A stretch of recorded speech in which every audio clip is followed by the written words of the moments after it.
जादवपुर।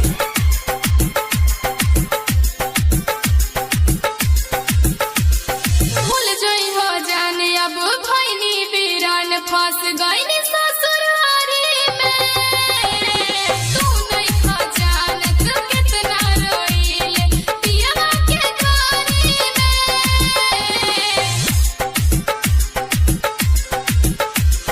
भूल जोई हो जाने अब भैनी बीरान फंस गईनी ससुरारी में। जब जब याद आवे तोहर पतर की रोई बसवारी में।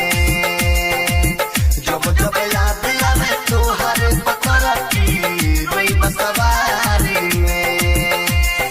डीजे मनीष रक्सौल।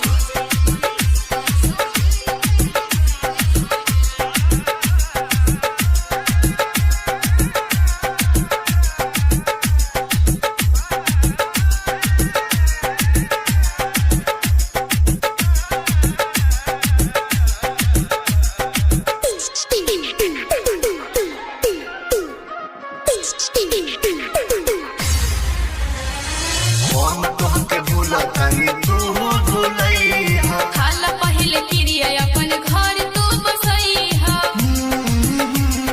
ला ला ला ला ला ला।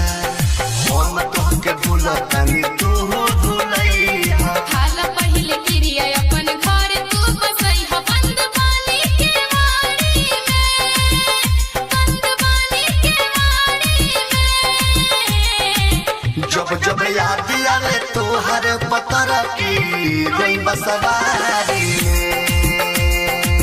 जब जब याद आवे तोहर पतर की रोई बसवारी में। डीजे मनीष रक्सौल।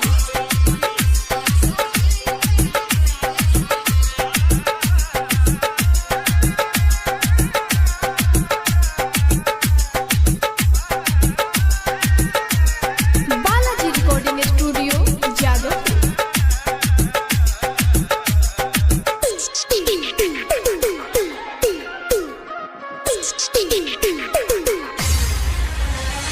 राजा रहेल सीमा तोहर इंतजार में। तू तो भूलैलू हमके सबके प्यार में।